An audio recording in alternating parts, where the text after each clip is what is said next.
Hello friends, good morning, good noon and good evening to each and all.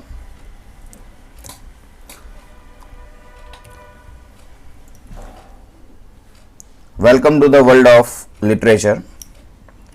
Dear friends, since couple of lectures we have been discussing about unit number 2, Arms and the Man, written by G.B. Shaw. The full name of G.B. Shaw is George Bernard Shaw.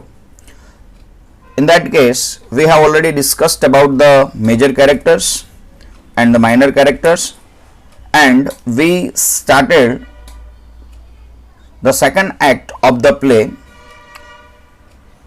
The timing for the second act is a fine spring morning dated March 6, 1886. If we talk about the place where the second act of the play sets is the garden of Major Petkoff house, and the characters who appear in the second act are Nicola, Lauka, Major Petkoff, Mrs. Catherine Petkoff, Major Sergius Saranoff, Captain Bunsley and Reina. So,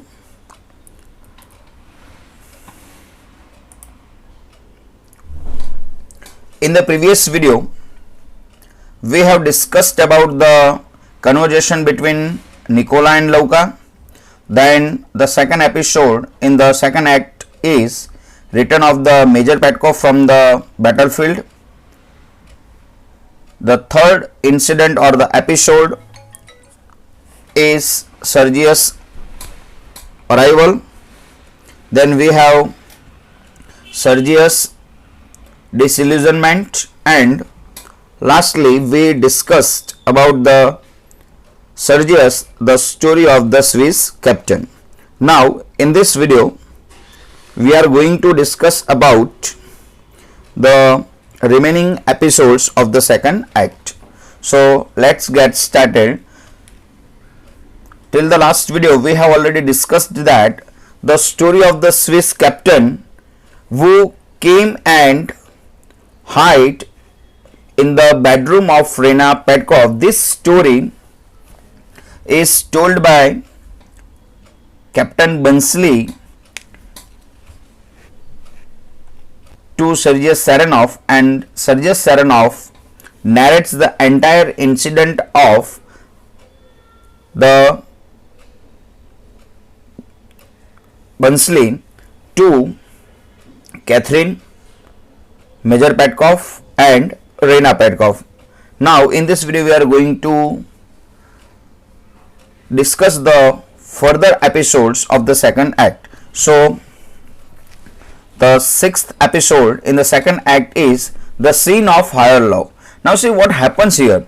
अब इस second act के अंदर episode आगे बढ़ता है. यहाँ पे the scene of higher love ये एक episode आता है.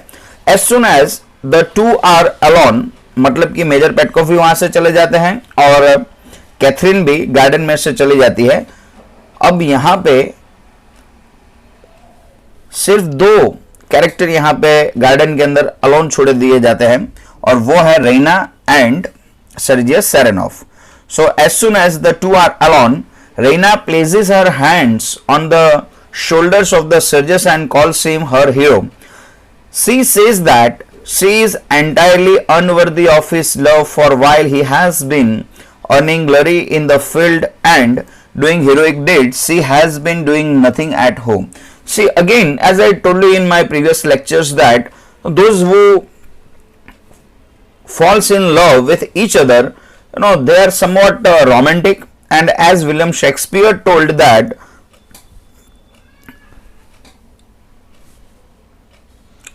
love is blind and lovers are foolish. In the same way here, Reina foolishly confesses all these things. Reina places her hands on the shoulders of the Sergius. Sergius के कंधों पे हाथ रखते हुए बोल रही है कि you are my real hero. आप मेरे रियल हीरो. क्यों ऐसा बोल रही है? क्योंकि सर्जियस ने वॉर जीत लिया था, इसलिए वो उसकी प्रेस करी, उसकी तारीफ कर रही है और आगे बताती है, बोल रही है कि आप तो इतने महान हो, आप इतने बड़े हीरो हो, आपने मृत्यु मृत्यु की परवाह किए बिना ये युद्ध जीत लिया, ये वगैरह वगैरह, ये सारी चीजें बोल रही। तो बोल रही कि मैं तो आपके सामने कुछ भी नहीं हूं, मैं आपके सामने बिल्कुल शून्य हूं, जीरो हूं, तो मैं आपके प्रेम के लायक भी नहीं हूं, I am unworthy of your love, ऐसा भी वो बोल रही है। क्योंकि बोल रही है कि आप बैटल फील्ड के अंदर युद्ध कर रहे हो और मैं घर पे बैठे कुछ नहीं कर रही हूं, सिर्फ कहानियां ही पढ़ रही हूं।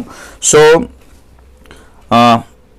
आप बहुत बड़े हीरो। सर्जियस रिप्लाइज दैट, और इसके आंसर के अंदर सर्जियस बोल रहे हैं कि he could achieve all this glory only because she inspired him all the time. She like the major Petkoff, जैसे कि मेजर पेटकॉफ घर पे आते हैं, कैथरीन भी उनकी तारीफ करती है, तो मेजर पेटकॉफ भी कैथरीन की तारीफ करता है। इन द सेम वे यहां पे सर्जियस सेरेनॉफ भी रीना पेटकॉफ की बहुत तारीफ कर रहे हैं, बोल रहे हैं कि नहीं, अगर मैंने जो कुछ भी किया है, जो कुछ भी मतलब कि मैंने वॉर के अंदर जो हीरोइक डीड्स मैंने दिखाई हुई है, वो बिकॉज ऑफ यू ओनली, क्योंकि you are the source of inspiration for me for all the time, मतलब कि आपसे ही मैंने प्रेरणा ली हुई है और आपका ही प्यार है जिन्होंने मुझे यहाँ पे इस युद्ध के अंदर जीता हुआ है, वगैरह वगैरह। ये सारी बातें यहाँ पे दोनों के बीच में होती रहती, क्योंकि अभी उनकी मंगनी हुई है। तो मैंने पहले भी आपको लाइव लेक्चर के अंदर भी बताया था कि गुजराती में कહેવત છે કે પહેલા પહેલા હરખવા હોય અને પછી પછી હળકવાવું પડે। એટલે see you know this both are in love with each other, क्योंकि अभी अभी उनकी मंगनी हुई है, तो दोनों थोड़े बहुत रोमांटिक है। हालांकि रीना तो पहले से ही रोमांटिक है। It is her love alone that put strength in his arms, he embraces her reverently and declares himself to be her worshipper, while the lady on her part calls him her king and her hero। मतलब यहां पे क्या होता है कि Reena Petkoff जब Sergius सेरेनॉफ की तारीफ कर रही है, उस वक्त सर्जियस भी रीना पेटकॉफ की तारीफ कर रहा है, और ultimately to show the sign of love he embraces her, मतलब कि सर्जियस जो है वो रीना पेटकॉफ को आलिंगन देता है, मतलब कि उसको अपने बाहों में ले लेता है, और declares himself to be her worshipper, और बोला है कि मैं तो आपका प्रेम का पुजारी हूं। While the lady on the part calls him her king and hero, और जबकि रीना पेटकॉफ बता रही कि नहीं, मैं, आप मेरे राजा हो, आप मेरे हीरो हो, आप मेरे सपनों के राजकुंवर हो, वगैरह वगैरह। ये सारी बातें मतलब कि लव रोमांस के अंदर चलती रहती है।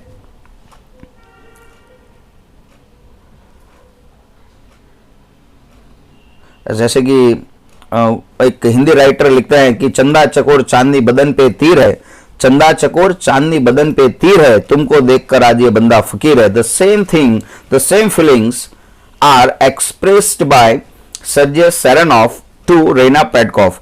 तो बोल रहे हैं कि आज जो कुछ भी हूं तो मैं आपकी बदौलत हूं। As this scene of romantic higher love is going on, मतलब कि दोनों के बीच में ये लव रोमांस वगैरह चल रहा था, उसी वक्त दे हियर लौका कमिंग, मतलब कि लौका गार्डन के अंदर आ रही, उसकी आने की पैरों की आहट वो सुन लेते हैं। And they quickly release each other, मतलब कि दोनों एक दूसरे की बाहोपाश में थे, दोनों एक दूसरे के आलिंगन में थे, तो दोनों एक दूसरे को रिलीज कर देते हैं, छोड़ देते हैं। As Louka comes there to collect the tea things, Reina proposes that they should go out for a walk and then goes into the house to bring her hat। और फिर रीना बता रही कि यहाँ पे वैसे भी कबाब में हड्डी बनने के लिए लोग आते ही रहेंगे, तो चलो हम कहीं बाहर जाते हैं। तो रीना पेटकॉफ जो है वो सर्जियस सेरेनॉफ को बोल रही कि चलो हम बातें करने के लिए बाहर जाते हैं, क्योंकि यहाँ तो कोई ना कोई आता ही रहेगा, तो कबाब में हड्डी बनेगा, तो आप वेट फॉर अ वाइल, मैं जरा घर के अंदर जाकर के मेरी हैट लेकर के आती हूँ। अब रीना पेटकॉफ घर के अंदर हैट लेने के लिए जा रही है, उस वक्त अब गार्डन के अंदर सिर्फ दो लोग बचे हैं। कौन दो लोग बचे हैं? तो एक सर्जियस सेरेनॉफ है और लौका, जो कि गार्डन के अंदर आई है। क्यों आई है? क्योंकि वहां पे जो जूठे चाय के जो बर्तन थे उसको वो कलेक्ट करने के लिए आई थी। तो सर्जियस सेरेनॉफ और लौका दोनों आपस में गार्डन के अंदर अकेले हैं। Now what happens the next episode, इसके बाद में नया एपिसोड है सर्जियस फ्लर्ट्स विथ लौका एंड हर्ट्स हर। अब क्या होता है कि सर्जियस सेरेनॉफ को मौका मिल जाता है, क्योंकि रीना है नहीं और लौका वहां पे अभी अभी आई हुई है। तो as in the beginning of the play as I told you that, जैसे कि मैंने आपको बताया था कि लौका जो है वो बहुत लोमड़ी की तरह चालाक है। उसको पता है कि किस वक्त क्या करना है, कुछ नहीं क्या करना है, क्या नहीं करना है। कैसे एक्शन का क्या रिएक्शन देना वगैरह उसको बहुत ही भली भांति वो जानती है और वो मौका देके के चौका मारती है। तो यहाँ पे क्या होता है कि सर्जियस लौका को अकेले देखकर वो फ्लर्ट करने की कोशिश कर रहा है, और वैसे भी लौका जो है मैंने आपको बताया कि physically she is very beautiful. Sergius left alone with Louka and fascinated by her beauty flirts with her, और मतलब कि उससे आकर्षित होकर के उसके साथ फ्लर्ट करने लगा। First he ask her if she knew what higher love is, मतलब कि फ्लर्ट करने के लिए वो बातें करने लगता है, और सर्जियस लौका को पूछता है कि तो क्या आपको मालूम है कि हायर लव किसे बोलता है। On her replying in the negative, और देखो लौका भी मैंने आपको बताया कि अगर गुजराती में बोलो तो એટલી બધી લુચ્ચી છે, એને ખબર છે કે ક્યારે શું કરવું, એટલે જેવું સર્જિયસે પૂછ્યું કે do you know what is higher love is, तो लौका एना रिप्लाई में जवाब आप्यो कि ना आई डोंट नो, मतलब कि वो बोल रही कि नहीं मुझे कुछ पता ही नहीं कि हायर लव वगैरह क्या होता है। उस वक्त सर्जियस सेरेनोफ उसको बोल रहे हैं, he tells her that higher love is very straining and so he feels the need of recreation after being fatigued with higher love. He requires some relaxation in the form of love making to Leuca, so he puts his arm around the waist of the pretty girl and asks her if she considers him handsome and looks straight into her eyes. मतलब कि Sergius ने मौके का फायदा उठाया, और मौका वारदात पे वहां पे कोई प्रेजेंट भी नहीं था, वहां पे कोई था ही नहीं, मतलब कि खास करके रीना पेटकॉफ की गैर मौजूदगी थी। मेजर पेटकॉफ और कैथरीन पेटकॉफ वो दोनों पहले से घर के अंदर जा चुके हैं। अब क्या होता है कि रीना और लौका सर्जियस सेरेनोफ और लौका वो गार्डन के अंदर अकेले हैं, और सर्जियस ने उसके साथ फ्लर्टिंग करना चालू किया, और लौका ने भी कुछ ऐसा ही रिस्पॉन्स दिया होगा, तब जाकर के उसने डेयरिंग करके सर्जियस सेरेनोफ ने मतलब कि उसको पकड़ लिया, और यहां पे देखो कमर से उनको पकड़ लिया। यहां पे मैंने लिखा हुआ है कि he puts his arm around the waist of the pretty girl and ask her if she considers him handsome and look straight into her eyes, मतलब उसकी आंखों के अंदर आंखें डाल के उसको पूछ रहे हैं कि क्या मैं आपको हैंडसम लग रहा हूं। द गर्ल आफ्टर अ फेंट protest yells to his wishes and advises him to go behind a bush where they may not be seen by praying eyes. लौका बोले कि देखो ये जगह भी ठीक नहीं और वक्त भी ठीक नहीं है, यहाँ पे लोग हमें देख सकते हैं, चलो हम झाड़ियों के पीछे जाते हैं। सी एज आई टोल्ड यू कि लौका को मालूम है कि कहाँ क्या करना है। तो अब लौका क्या कर रही है कि उसको मतलब कि लाइन क्लियर कर रही है। अगर कॉलेज की लैंग्वेज में अगर बात करें तो वो लाइन मतलब कि एकदम क्लियर कर रही है। गुजराती में कहूँ तो साहब એને ભાવ આપી રહી છે, અને એને ઉપરથી એડવાइस આપી कि यहाँ पे तो हमें कोई भी देख सकता है, चलो झाड़ियों के पीछे जाते हैं। तो अब यहाँ पे लौका और सर्जियस दोनों झाड़ियों के पीछे जाने लगते हैं। तब she tells him that miss Raina is sure to be spying upon them, बोला कि और कोई देखता हो कि ना देखता हो, लेकिन रीना पेटकॉफ की निगाहें हमारे पे ही होगी, और वो स्पाइंग अपॉन हर मतलब कि वो जासूसी हमारी कर रही होगी। सर्जियस फील्स ऑफेंडेड, सर्जियस को ये बात अच्छी नहीं लगी क्योंकि रीना के बारे में उन्होंने अनाप शनाप बोल दिया। Says that though he is worthless enough to betray the higher love yet he can not brook any insult of his beloved.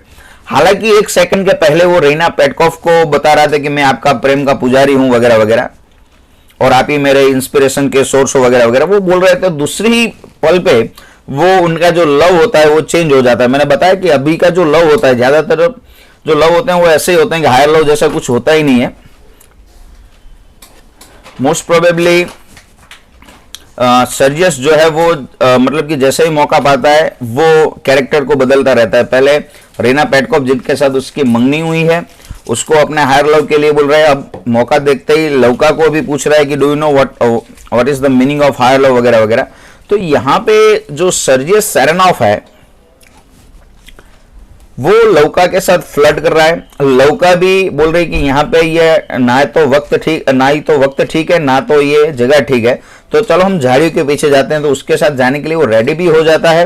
और जब वो लौका रीना के बारे में अनाप शनाप बोल रही, मतलब रीना के बारे में बोल रही कि अभी तो और कोई देख रहा हो कि नहीं देख रहा हो, कोई जासूसी कर रहा हो कि ना कर रहा हो, लेकिन रीना पेटकॉफ 100% हमारी जासूसी कर रही होगी। जब ये बोलती है तो सर्जियस को अच्छा नहीं लग रहा है। हालांकि सर्जियस सेरेनोफ अगर देखा भी जाए एक नजर से तो वो रेना के साथ बेवफाई भी कर रहा है और लौका के साथ फ्लर्ट भी कर रहा है। तो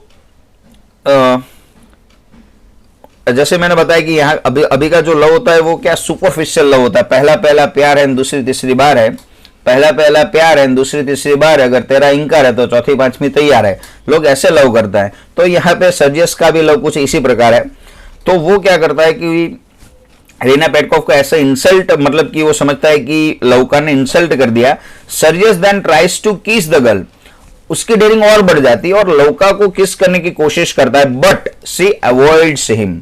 सी एज आई टोल्ड यू कि लौका बहुत ही लोमड़ी की तरह चालाक है। उसको पता है कि कहां तक सामने वाले को परमिशन देनी है, कहां क्या रिस्ट्रिक्शन लगाना है, वो सारी बातें लौका को पहले से मालूम। तो उसको झाड़ियों के पीछे ले जाने के लिए उनको पहले इंस्पायर करती है। फिर बाद में जब उसको सर्जियस को लगता है कि यहाँ चलो ठीक है, लाइन क्लियर है, यहाँ पे कुछ भी मतलब कि हो सकता है, तो वो उसको किस करने की भी कोशिश कर रहा है, लेकिन लौका उसको रोकती है and tells him that just as he is making love to her behind Raina's back, so Raina made love to another man behind its back. देखो जैसे ही मौका मिला तुरंत ही उसने चौका मार दिया।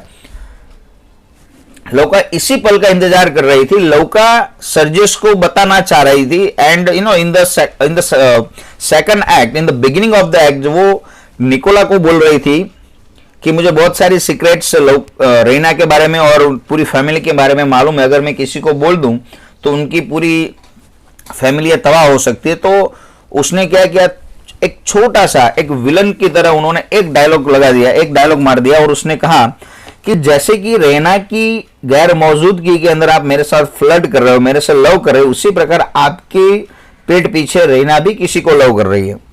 जब ऐसा सर्जियस को लौका ने बताया, Sergius again feels offended, Sergius को और बुरा लगा and tells her that as a gentleman he is not going to discuss the conduct of the lady he is engaged to with her made.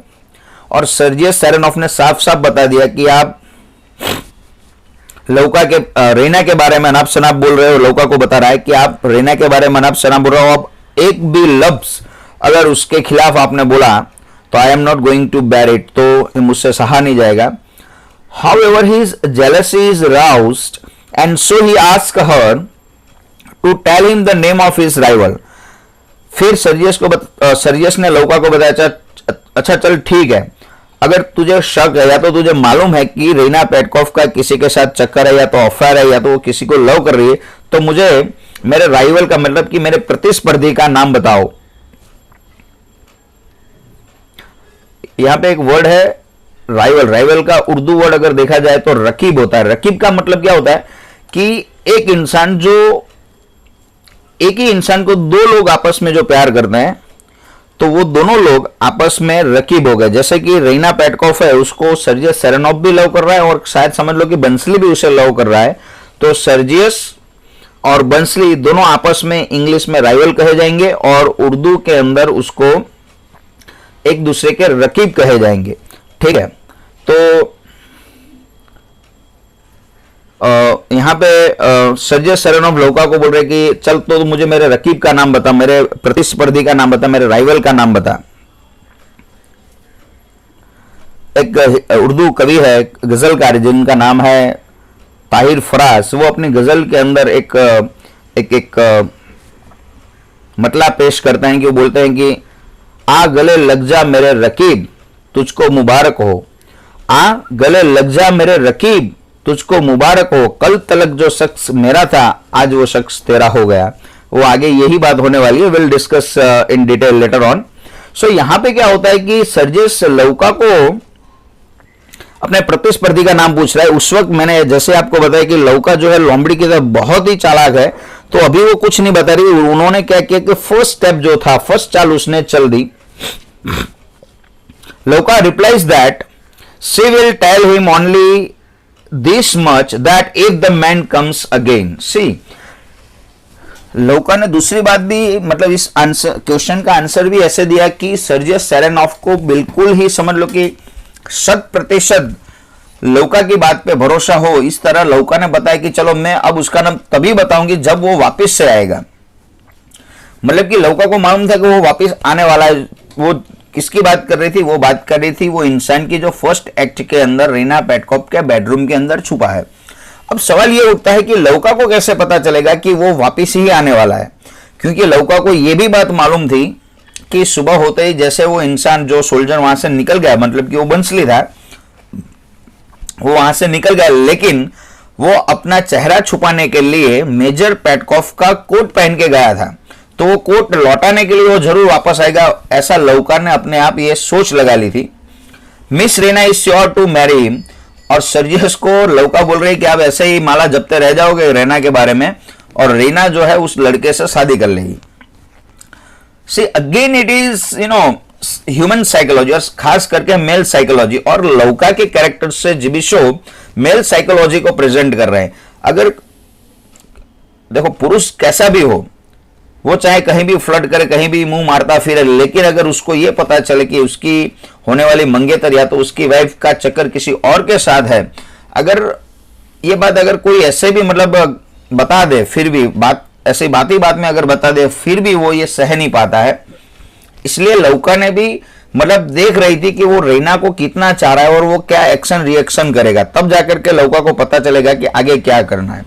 So Sergius is so much enraged that he catches hold of her elbow so tightly that her arm is bruised। मतलब कि जैसा Sergius लौका ने Sergius को बताया, Sergius ने लौका का हाथ कस के पकड़ लिया, इतना कस के पकड़ लिया कि लौका को दर्द होने लगा। He then turns away from her, और फिर सर्जियस ने उसका हाथ छोड़ दिया, remarking that she is an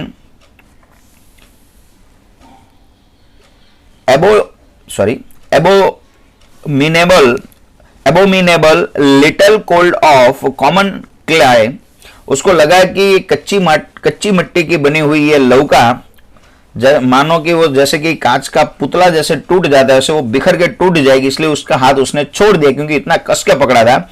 और लौका भी इतनी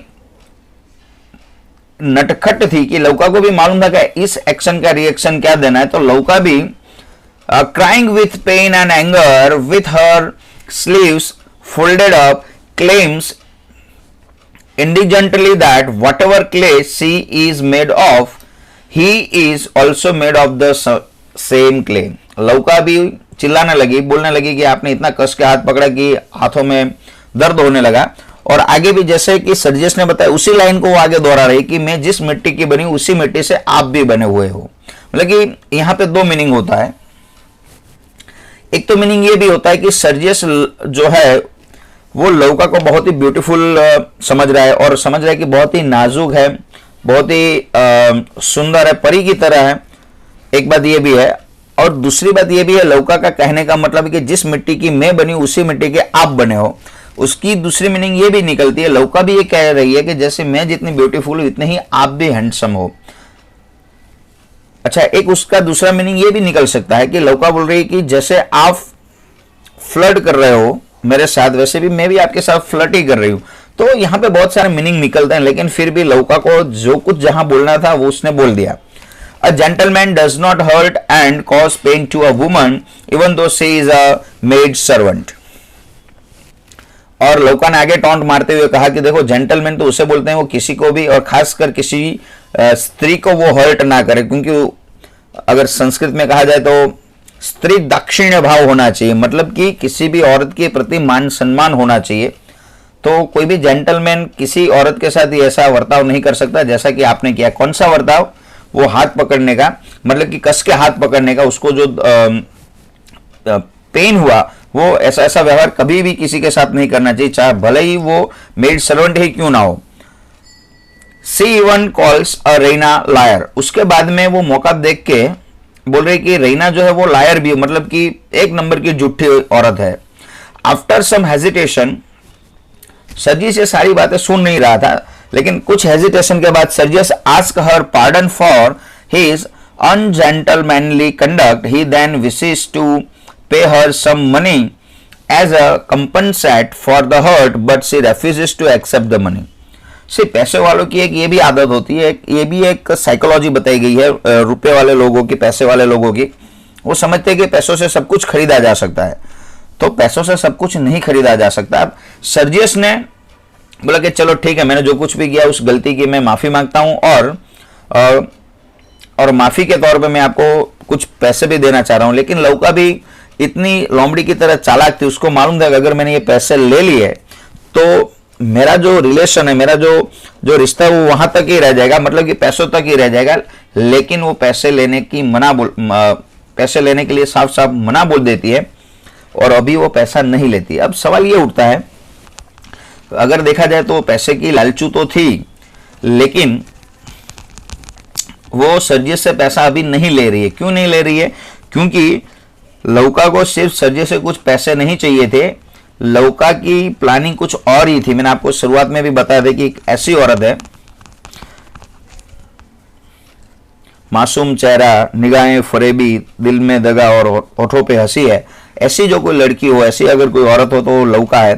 तो लौका को लगा कि अगर मैं कुछ पैसों से अगर मान जाऊंगी, अभी वो चाहती तो बार बार भी पैसे मांग सकती थी, उसको ब्लैकमेल भी कर सकती थी, लेकिन लौका के मन में कुछ और ही चल रहा था, उसके मन में कुछ और ही प्लान थे। क्या प्लान थे वो जैसे ही ड्रामा आगे बढ़ेगा आपको पता चलेगा।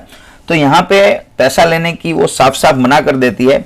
हर eyes are filled with tears, झूठ मूठ के आंखों में आंसू आ गए, मगरमच्छ के आंखों में आंसू आ गए। In spite of herself and with a majestic gesture she present her injury to be kissed.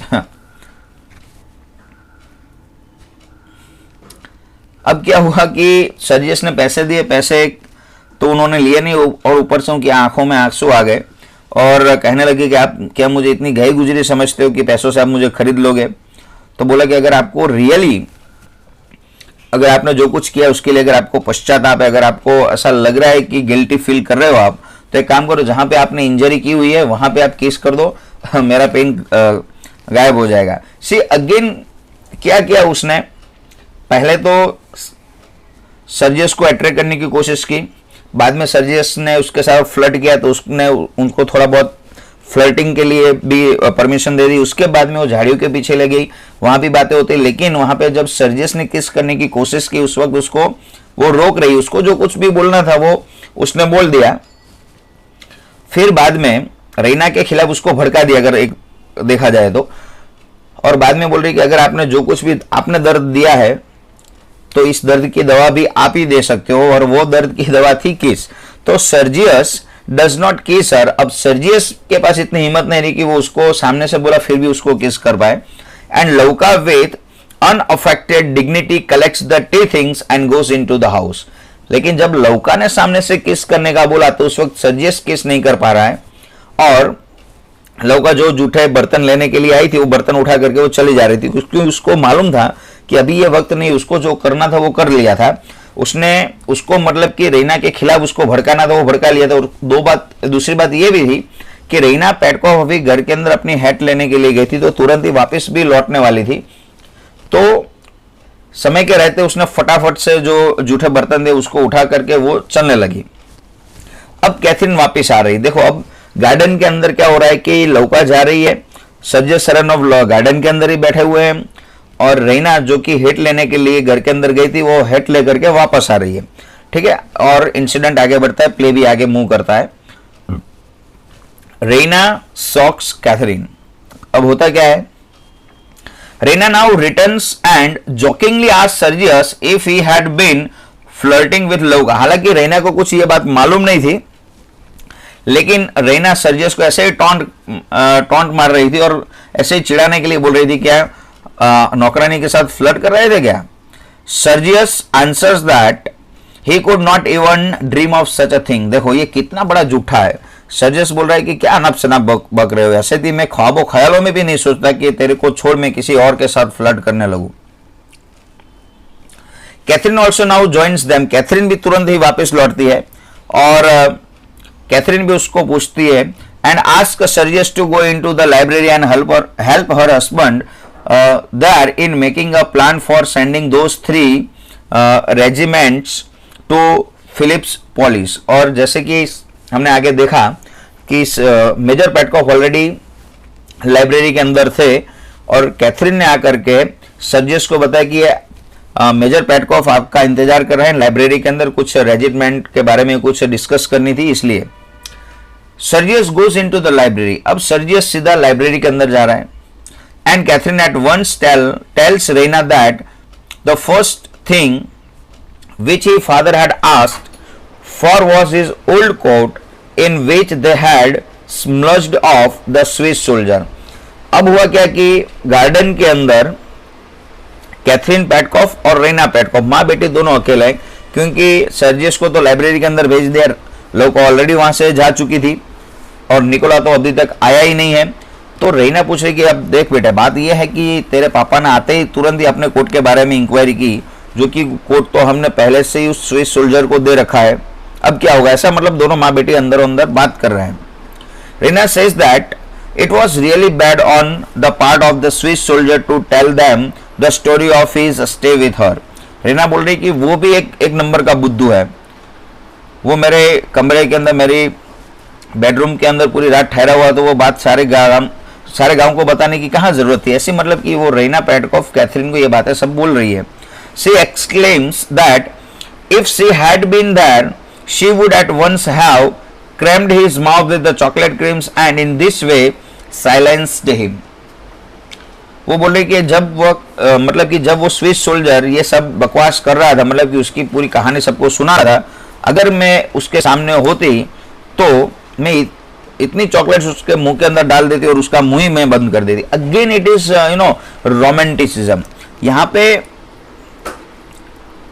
Raina Petkoff को स्विस सोल्जर पे यानी कि बंसली पे और गुस्सा होना था, उसके बदले वो और भी रोमांटिक मूड के अंदर कैथरीन को बोल रही है कि जिस वक्त वो बकवास कर रहा था, अगर उस वक्त मैं उसके सामने होती तो मैं उसका मुंह चॉकलेट से भर देती और उसका मुंह मैं बंद कर देती। तो it shows, it indicates some attraction towards Bluntschli के प्रति कोई प्रेम या तो बंसली के प्रति कोई सहानुभूति यहाँ पे इसकी बातों पर से देख रहे थे। कैथरीन ने 2 बार नोट किया। पहली बार तो जब वो फर्स्ट एक्ट के अंदर कैथरीन जब बंसली को उठाने की कोशिश कर रही, उस वक्त रेना पेटकॉफ ये डायलॉग बोल रही कि let the poor darling be sleep, उसको सोने दो। उस वक्त भी कैथरीन को थोड़ा आश्चर्य हुआ और दूसरी बार भी ये बातें सुनकर के कैथरीन को और भी आश्चर्य होने लगा। Catherine feels annoyed at this remark of the girl for it shows love and ask her to tell her mother how long she had stayed with him। तो कैथरीन को ये बात ठीक नहीं लगी रेना की, क्योंकि वो सर्जियस के बारे में ऐसी बात बंसली के बारे में ऐसी बात बोल रही थी, तो इस पर से मानो कि वो रेना पेटकॉफ स्विस सोल्जर को शायद लव कर रही हो, ऐसी बातों की बू आ रही थी, इसलिए उसको वार्न कर रही थी।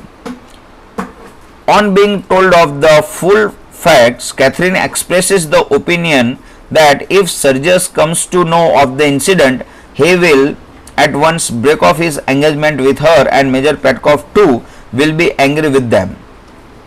कैथरीन ने बताया कि यह बात इतनी लाइटली लेने की जरूरत नहीं है। अगर सर्जियस को अगर ये बात पता चल गई कि वो जिस इंसान की बात कर रहा था वो इंसान बंसली है और जिस औरत की बात कर रहा था, जिस लड़की के बेडरूम के अंदर पूरी रात ठहरा था, वो औरत और कोई नहीं तू थी, अगर ये बात सर्जियस को और मेजर पेटकॉफ को पता चल गई तो सर्जियस ऑन द स्पॉट ये एंगेजमेंट तोड़ देगा, मंगनी तोड़ देगा और मेजर पेटकॉफ भी तेरे पे बहुत गुस्सा होंगे। But Raina formally replies that she is not afraid of the disclosure at all and does not care all if Sergius comes to know of her chocolate cream soldier। With this remark Reina goes away majestically।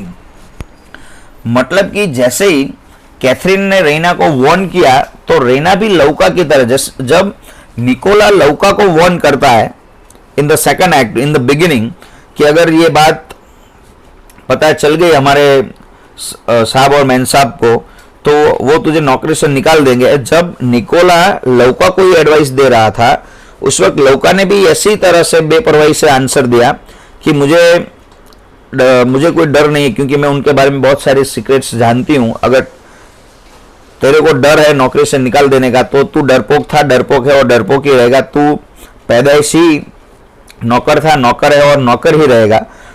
लौका उसको ऐसा answer देती। In the same way Reena भी Catherine को बोल रही कि Sergius को पता चल जाए तो चल जाए, मैं कोई बात छिपाना नहीं चाहती हूँ। अगर वो मंगनी तोड़ना चाहता है तो तोड़ दे, और अगर वो सर्जियस मेरे चॉकलेट क्रीम सोल्जर के बारे में अगर उसको पता चल जाए तो भी मुझे कोई डर नहीं है।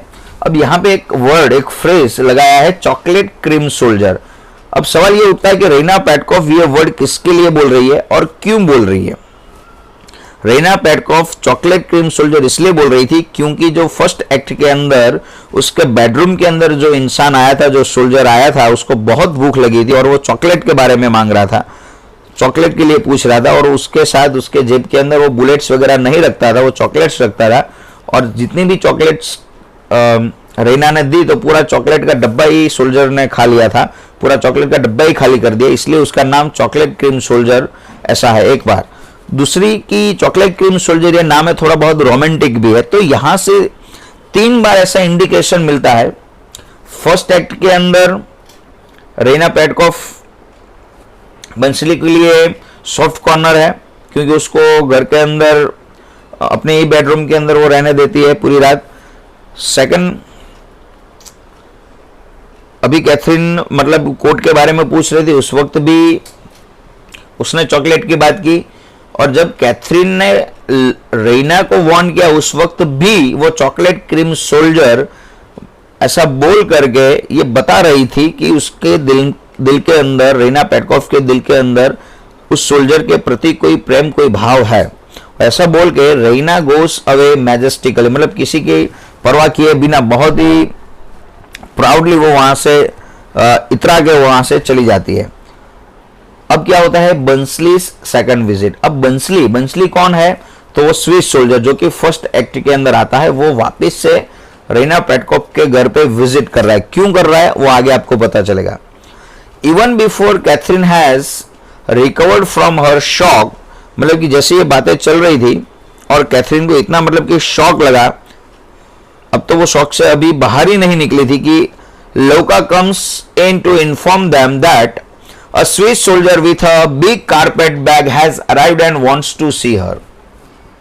यहाँ पे वर्ड है wants to see her, मतलब देखने के लिए आया ऐसा नहीं, उसका मतलब होता है कि आपको वो मिलना चाह रहा है। सॉरी मतलब कि अभी तो कैथरीन को रीना ने जो कुछ कहा था उसका शौक लगा था, अब तो वो शौक से बाहर भी नहीं आई थी कि तुरंत ही लौका ने आकर के बताया कि कोई स्विस सोल्जर एक बड़ी सी बैग उठा करके आया है, वो आपको मिलना चाह रहा है। Catherine guesses at once that it is the Swiss soldier and that he has come to return the coat। और कैथरीन पल भर के लिए सोचने लगी वो स्विस सोल्जर कौन हो सकता है। तो मैंने आपको in the beginning of the act जब कैरेक्टर को इंट्रोड्यूस करा था उस वक्त मैंने बताया था कि Catherine she is an intelligent woman. तो कैथरीन ने 1-2 सेकंड के अंदर ही पता लगा लिया, गैस कर लिया कि वो स्विस सोल्जर कौन हो सकता है और क्यों आया होगा। उसको लगा कि वो Swiss soldier none other than the Bluntschli और कोई नहीं हो सकता, वो बंसली ही होगा। और वो भी क्यों आया होगा, क्योंकि वो कोट पहन के गया था, तो वो कोट जो है वो लौटाने के लिए आया होगा।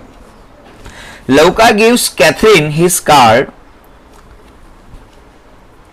विच bears the name Captain Bluntschli, और विजिटिंग कार्ड लौका कैथरीन को दे रही है और विजिटिंग कार्ड के अंदर उसका नाम छपा हुआ था और नाम था उसका कैप्टन बंसली। हालांकि उसकी ओरिजिनल आइडेंटिटी सेकंड एक्ट के अंदर ही पता चलती है, उसका नाम भी सेकंड एक्ट के अंदर पता चलता है और वो सेकंड एक्ट के अंदर ही सारे कैरेक्टर के सामने वो आ रहा है। क्योंकि फर्स्ट एक्ट के अंदर तो ना ही रीना उसके बारे में उसका नाम पूछ रही है, ना ही कैथरीन उसके बारे में उसका नाम पूछ रही है और ना ही बंसली अपना खुद का नाम बता रहा है। वो सिर्फ इतना ही बोल रहा है कि I am a professional Swiss soldier. ठीक है, तो अब सेकंड एक्ट के अंदर ऑफिशियली उसका नाम डिक्लेयर होता है। Catherine orders Louka to bring the man at once into the garden and instructs her to shut the door of the library where Major Petkoff and Sergius Saranoff are working. See Catherine भी बहुत ही समझदार थी, तो Catherine ने Louka को दो instruction दिए। एक इंस्ट्रक्शन दिया कि उस इंसान को अंदर ले आओ, गार्डन के अंदर, घर के अंदर नहीं लेकिन गार्डन के अंदर, और दूसरा इंस्ट्रक्शन दिया कि लाइब्रेरी बंद कर दो, लाइब्रेरी के दरवाजे बंद कर दो। क्यों लाइब्रेरी के दरवाजे बंद करने थे? क्योंकि लाइब्रेरी के अंदर मेजर पेटकॉफ और सर्जियस सेरेनोफ उसके अंदर बैठे हुए थे और कैथरीन चाहती नहीं थी कि वो दोनों उसको मिले, क्योंकि अगर उसको मिलते तो बात और भी बिगड़ सकती थी, क्योंकि वो आपस में तीनों लोग एक दूसरे को पहचानते थे। हालांकि सर्जियस, ये बंसली को यह मालूम नहीं था कि वो जिसके घर पे छिपा हुआ था वो घर मेजर पेटकॉफ का था। Captain Bluntschli now comes up quite well dressed and smart, and Catherine at once asked him to go good enough to leave the place at once, for if her husband discovers the secret he will not spare her and her daughter. अब captain बंसली जब coat देने आ रहा है उस वक्त वो बहुत ही well dressed था और स्मार्ट भी आज लग रहा था। क्यों? क्योंकि उस जब पहली बार वो आया था रीना के घर पे तो वो अपना जीव बचाने के लिए वो आया था, अपनी जान बचाने के लिए वो आया था, और 5 दिनों का वो भूखा प्यासा था। और उस वक्त वो घूमने फिरने तो आया नहीं था, वहां पे वॉर चल रहा था, तो वहां से बैटलफील्ड से वो भागा हुआ था। तो सीधी सी बात थी कि रात का टाइम भी था, बहुत थका पका था, 4-5 दिनों का वो भूखा प्यासा भी था, तो उसकी जो ड्रेस थी वो भी गंदी हो चुकी थी और वो इतना ठीक भी नहीं लग रहा था, और रात का अंधेरा भी था, सिर्फ कैंडल लाइट के अंदर ही रीना पेटकॉफ ने उसको देखा था। तो अब जो स्विस सोल्जर यानी कि कैप्टन बंसली जब आया नहा धो के तैयार होकर के एकदम हैंडसम बन के, हालांकि वो हैंडसम ही था और बहुत ही अच्छा भी दिख रहा था, और आकर के कैथरीन को मिलता है और कैथरीन भी उसको वार्न करती है जितना हो सके उतना जल्दी यहाँ से आप निकल लो। अगर आपकी प्रेजेंस के बारे में सर्जियस को या तो मेजर को पता चल गया तो मेरे लिए या तो मेरे डॉटर के लिए प्रॉब्लम हो सकती है। She asked him to leave the bag containing the coat and tells him that it will be returned to him at his address, which she requests him to live with her. बोल रहे कि ठीक है तू अभी bag, पूरी bag ही यहाँ छोड़ के चला जा, तुरंत ही वापस चला जा। मतलब कि कैथरीन एक पल के लिए भी नहीं चाह रही थी कि बंसली वहां पे रुके, क्योंकि अगर वो कोट निकाले फिर उसकी बैग वापस दे तो उसके अंदर टाइम लग सकता था, और शायद ये भी हो सकता था कि मेजर या तो सर्जियस उसको मिलने के लिए बाहर आ जाए या तो उसकी नजर उस पे पड़ जाए और देख ले। तो कैथरीन बंसली को बोल रही थी कि चलो ठीक है तेरी बैग यहाँ पे छोड़ जा, और जो तूने विजिटिंग कार्ड दिया हुआ है उसके अंदर तेरा एड्रेस है, तो तेरे एड्रेस पे ये बैग मैं वापस लौटा दूंगी, तो यहाँ से तुरंत निकल जा। कैथरीन चाहती ये थी कि बंसली यहाँ से तुरंत ही निकल जाए। एस बंसली राइट्स हिज एड्रेस, हालांकि बोला कि कैथरीन बता रही कि आपका एड्रेस तो मेरे पास आ ही गया, क्योंकि आपने जो विजिटिंग कार्ड दिया उसके अंदर नाम और एड्रेस दोनों है। Petkoff rushes to the spot followed by Sergius and welcomes him।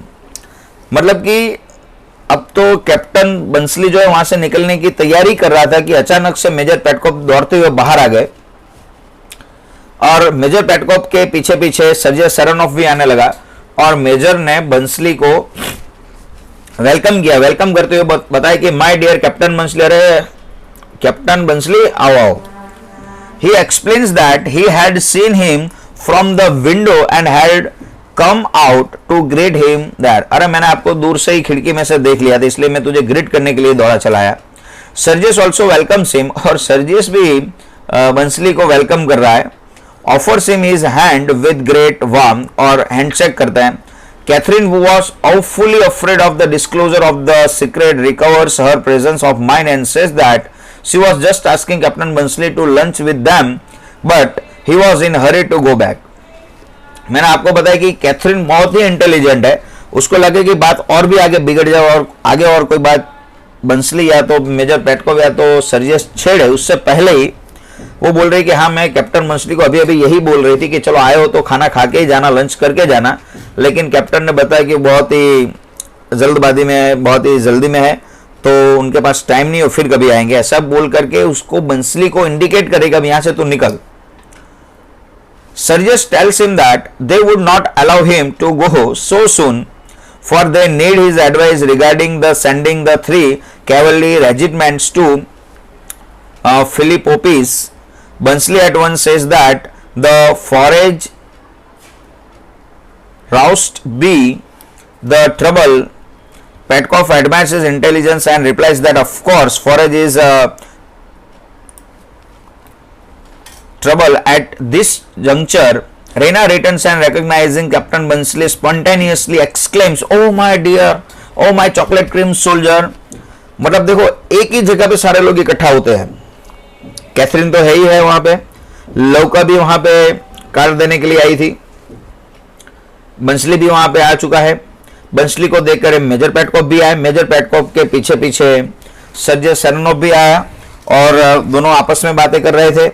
और जब कैथरीन ने इनडायरेक्टली कैप्टन बंसली को बताया कि चल अब तू यहां से निकल, उस वक्त सर्जेस ने बताया कि नहीं नहीं मैं आपको ऐसे परमिशन नहीं दे सकता हूं जाने के लिए, क्योंकि आपकी मुझे एडवाइस की जरूरत है। और उसी वक्त मेजर पेटकॉफ फिलिपोपिस पे जो कैवलरी चार्ज भेजना था, उसका जो पूरा रेजिमेंट वहां पे भेजना था, उसके बारे में वो एडवाइस दे रहा था। बोले कि हाँ वो जंगल का जो रास्ता है वहां पे खाने पीने का इंतजाम घोड़ों के लिए नहीं हो सकता है, वो थोड़ा रास्ता जो है वो ट्रबल फुल ऑफ ट्रबल्स है। तो मेजर पेटकॉफ बोल रहे हैं कि हाँ इसीलिए तो आपकी एडवाइस मुझे चाहिए थी, क्योंकि you are really an intelligent soldier, आप बहुत ही इंटेलिजेंट सोल्जर हो। तो ये बातें चल रही थी, अचानक से रैना भी वहां पे लौटी और रैना ने जैसे ही कैप्टन बंसली को देख लिया तो वो सारी बातें भूल गई, और मतलब वो भूल गई कि कैथरीन यहाँ पे है, सर्जियस भी है और उसके पिताजी भी वहां पे। और कैप्टन को देखते ही उसके मुंह से आवाज निकल गई और बोलने लगी, oh my chocolate cream soldier. बोले अरे चॉकलेट क्रीम सोल्जर आप। Sergius amazed looks at Raina, Sergius को शॉक लगा और सर्जियस रेना की तरफ देखने लगा। एंड देन पेटकॉफ भी वो लुक्स बैक एट हिम, वो भी पीछे मुड़ के देखने लगा रेना को। And then at his wife, Raina को देखा, बाद में कैथरीन को देखा। मतलब कि ये देखने का मतलब है यहाँ पे साइकोलॉजी है कि चॉकलेट क्रीम सोल्जर बताया तो सर्जियस को ये स्ट्रेंज लगा कि उसको चॉकलेट क्रीम सोल्जर क्यों बोल रही है। दूसरी बात ये भी कि सर्जियस पहली बार ही, मतलब कि सर्जियस को लग रहा है कि बंसली पहली बार ही उसके घर पे आया तो उसको कैसे पहचानती है। मेजर को ये बात का आश्चर्य हुआ, रेना को पहले देखा कि मतलब देखते हुए बताया कि तू इसे कैसे पहचान रही है। फिर बाद में कैथरीन को देखा और देखते ही मानो कि वो अपने निगाहों से सवाल कर रहा हो कि ये मेरे पीठ के पीछे क्या चल रहा है, माँ बेटी के बीच में क्या पक रहा है, ऐसा मतलब कि उसका देखने की वजह ये थी। रीना को भी पता चला कि उसको नहीं बोलना था और उसने बोल दिया। द सिचुएशन इज टेंस, अब सिचुएशन थोड़ी तंग हो गई। However, Catherine recovers her presence of mind and saves the situation by telling Reina that there is a guest among them and that she should behave properly before stranger, and then introduces her to Bunsley. Reina recovers herself and explains her remark by saying that she had made a cream cake in the form of a beautiful soldier and that Nicola put down a pile of plates on it and spoiled it. अब रेना बोलते तो उसने बोल दिया, फिर बाद में उसको पता चला कि नहीं बोलना था और मैंने बोल दिया। कैथरीन ने भी क्या किया कि मौका वारदात पे उसने अपना दिमाग लगाया और बताया कि बेटा गेस्ट आए हुए हैं तो गेस्ट के सामने जरा बच्चों की तरह मत पेश आओ, जरा तमीज से पेश आओ। क्योंकि यहाँ पे कहने का मतलब था कैथरीन का कि ये जो क्रीम सोल्जर, ये जो वर्ड यूज किया वो सर्जियस के लिए यूज किया, क्योंकि यहाँ पे सोल्जर तो सर्जियस था और चॉकलेट क्रीम सोल्जर मतलब वो अच्छा लग रहा था, इसलिए उसके लिए प्रयोग किया। कैथरीन का कहने का मतलब ये हो, मतलब कहना ये चाह रही थी। और रेना को भी पता चला तो रेना ने भी ये बात मूड करके बताया, मतलब कि वो बात को पूरा मतलब कि अलग ही स्वरूप दे दिया। रेना ने कहा कि हाँ मैं एक्चुअली कहना ये चाह रही थी कि मैंने एक केक बनाया था, चॉकलेट क्रीम वाला केक बनाया था, और वो भी पूरा जो चॉकलेट वाला क्रीम था, जो केक था वो मैंने सोल्जर के फॉर्म के अंदर बनाया था। और निकोला ने देखे बिना पूरे मतलब केक पे ही पूरे पाइल्स ऑफ द प्लेट्स, मतलब कि 5-10 प्लेट उस पर रख दी और पूरी जो केक थी उसने बिगाड़ दी। रेना ने भी मतलब कि सिचुएशन को संभाल लिया। And then she apologizes to Bunsley and says she hoped that he did not think that she called him the chocolate cream soldier. तो रैना ने भी बंसली के सामने माफी मांगी और कहा हंसते हंसते कि एक्चुअली मैंने ये क्रीम सोल्जर उसके लिए बताया था। आशा करता हूँ कि आपको ऐसा नहीं लगा होगा कि मैंने आपको क्रीम सोल्जर कहा। तो ये बात को मतलब कैसे भी करके सिचुएशन को संभाल लिया। इसके अंदर बेचारा मर गया निकोला का वैसे ही फिजूल में नाम बेचारे का दे दिया, निकोला एंड हिज टैक्टफुलनेस। देखो निकोला कितना ऑनेस्ट है, कितना ट्रस्टवर्दी है। हियरिंग दिस, जैसे ही निकोला को पता चला कि उसकी कुछ बातें हो रही, उसके सामने कोई कंप्लेन हो रही है, major Petkoff is very angry with the servant Nicola. Major Petkoff Nicola पे बहुत गुस्सा हुए। In his opinion Nicola seems to have taken to drinking, for he was foolish enough in the first place to bring Captain Bansley there rather than take him into the library where he was working, and in the second place to spoil the chocolate cream soldier of Reina। तो major Petkoff Nicola पे गुस्सा हुए दो वजह के लिए। पहले तो इस बात पे गुस्सा हुए कि अगर कोई गेस्ट आता है तो उसको गार्डन के अंदर नहीं ठहराता है, ना ही उसको घर की औरत से मिलवाते हैं, लेकिन उसको करना यह था कैथरीन को नहीं मिलवाना था, सीधा उसको लाइब्रेरी के अंदर ही लाना था। और दूसरा इसलिए भी गुस्सा हुए कि रैना उसकी प्यारी बच्ची ने जो गिफ्ट चॉकलेट क्रीम केक बनाई थी तो वो बिगाड़ ली, इसलिए उस पर वो ज्यादा गुस्सा हो गए।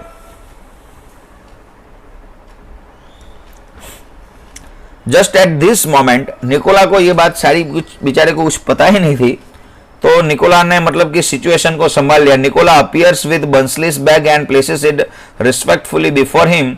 Eight this Petkoff gets even more angry and ask Nicola if he has gone mad so that he has brought Captain Bluntschli's luggage there in the garden instead of taking it inside. मतलब कि Raina Petkoff ने ये बात बता दी। उसके बाद में Nicola को ये बात पता चली, निकोला दौड़ता हुआ वहां पे आया।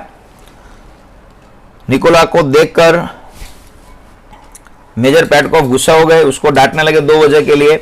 निकोला को अभी तो बेचारे को कुछ बात ही पता नहीं थी, तो निकोला ने क्या किया, उसके हाथ में जो बैग थी, कौन सी बैग, जिस बैग के अंदर वो ओल्ड कोट लेकर के बंसली आया था, वो बैग के साथ ही निकोला बेचारा सामने आ गया और वो बैग उसको अंदर ले गया। तो मेजर पेटकॉफ की बात पता ही नहीं थी कि वो बैग क्या है, बैग के अंदर क्या है, बंसली क्यों आया हुआ है। तो बोल रहा है कि यार मेहमानों का जो लगेज होता है वो सीधा तू बाहर दे रहा है, हालांकि उसको आपको अंदर ले जाना चाहिए, घर पे ले जाना चाहिए, अतिथि सत्कार करना चाहिए। अब निकोला को ये बात कुछ पता ही नहीं थी। At this Petkoff get more angry and ask Nicola if he has got mad. बोले कि आप पागल हो गए हो क्या मेहमानों का सामान बाहर फेंका जाता है, बाहर रखा जाता है, गार्डन के अंदर रखा जाता है, ऐसे करके उसको डांट रहा है। Nicola replies that he brought the bag there at his lady's orders. Nicola को अभी कुछ मतलब कि सिचुएशन पता नहीं, इसलिए निकोला बोल रहा है कि अरे मैडम ने बताया था इसलिए। बट कैथरीन इंटरप्ट्स हिम, और कैथरीन भी मतलब कि मौका देख करके कैथरीन भी सिचुएशन को संभालने की कोशिश कर रहा था, क्योंकि अगर निकोला कुछ बोल देता कि इस बैग के अंदर आपका कोट लेकर के वो आया था, क्योंकि निकोला को तो ये बात कुछ पता ही नहीं थी कि दोनों क्या ये मतलब कि खिचड़ी पकड़े, उसको बेचारे को मालूम ही नहीं थी। तो कैथरीन ने इन बिटवीन मतलब कि टॉक के अंदर उसको रोका टोका और कहा, she did not order him to bring the captain's luggage there. अरे मैंने आपको कहाँ बोला था कि उसके लगेज ले जाओ। निकोला को अब लगा कि हाँ कुछ दाल में काला है, सारे लोग मुझ पे ही क्यों ब्लेम कर रहे हैं। Nicola after a moment's bewilderment understands the situation and sets the matter right by accepting his fault and begging to be excused for it. Nicola को लगा कि हाँ कुछ यहाँ पे दाल पक रही है, तो निकोला ने किसी का भी नाम नहीं दिया और अपने आप ही सारा जो मतलब गलती थी उसने स्वीकार कर ली और सारी बातें अपने पे ही ले ली और बताया कि हाँ मेरी गलती हो गई, सॉरी बोल दिया। तो देखो यहाँ पे निकोला कितना ऑनेस्ट है, कितना ट्रस्टवर्दी है। अगर निकोला की जगह पे लौका होती तो सिचुएशन कुछ और ही बनती, तो शायद ड्रामा यहीं पे खत्म हो जाता। तो आपस में सारे लोगों को झगड़ा करवा देती, सर्जियस को भी बोल देती कि यही है बंदा है जो तेरी गैर मौजूदगी के अंदर पूरी रात रैना पेटकॉफ के बेडरूम के अंदर था। मेजर को भी पता चल जाता, मतलब लौका होती तो बात कुछ और थी, लेकिन निकोला था और बहुत ही ऑनेस्ट था, ट्रस्टवर्दी था, इसलिए सिचुएशन को संभाल लिया और अपने ही मतलब की गलती उसने स्वीकार कर ली, हालांकि उसने नहीं की थी फिर भी। He picks up the bag and moves towards the house when the and Reg Petkov shouts at him, "You would better go and slam that bag too down on Miss Reina's ice pudding." Major Petkoff और भी गुस्सा हो गए, साले मूर्ख, अब ये भी बैग जा करके रेना पेटकॉफ के आइस पुडिंग पे रख दे, तू जैसे केक तूने बिगाड़ दी वैसे ही ये भी बिगाड़ दे। The bag falls down from the amazed Nicola's hands. ऐसा जैसे मतलब कि मेजर ने उसको डांटा तो बेचारे के हाथ से बैग छूट गई। जैसे ही बैग छूटी, he picks it up and goes into the house without saying anything. और जैसे बैग हाथ से छूटे, खुल जाए और बाहर निकल जाए कुछ मतलब कोट वगैरह, उससे पहले उसने बैग को फटाफट से पकड़ लिया और सीधा ही वो घर के अंदर ले गया। Catherine and Raina try to soothe Petkoff's anger. अब कैथरीन और रेना दोनों पेटकॉफ को सूथ कर रहे हैं, मतलब कि उसका गुस्सा ठंडा करने की कोशिश कर रहे हैं। Captain Bluntschli is then pressed by all of them to put up with them until he goes back to Switzerland. The captain at last yields and accepts their hospitality. Captain Bluntschli को Sergius ने, major Petkoff ने, सारे लोगों ने मतलब कि कहा कि अब एक काम करो, आए हो तो यहाँ पे रुकी जाओ, खाना खा के ही निकलना, वैसे भी आपकी हेल्प मुझे लेनी है। मतलब कि बहुत ही उसको रिक्वेस्ट की, तब जाकर के कैप्टन बंसली फिर वहाँ पे रुकता है और वहाँ पे उनकी हॉस्पिटैलिटी भी वो रिसीव कर रहा है। तो यहाँ पे the second act is over with this incident. तो सेकंड एक्ट के अंदर हुआ क्या कि बंसली जो है वो कोर्ट देने के लिए वापस लौटता है और यहाँ पे सेकंड एक्ट खत्म होता है। So here in this act we have discussed 10 different incidents and episodes of the play. इस प्ले के जितने भी मेजर इंसिडेंट थे वो सारे मैंने आपको बता दिए। Now in the next video we are going to discuss about the third act of the play. Third act के अंदर क्या हो रहा है और ड्रामा कैसे आगे बढ़ता है, उसके बाद हम नेक्स्ट लेक्चर के अंदर करेंगे। Thank you very much. Have a nice day to all of you.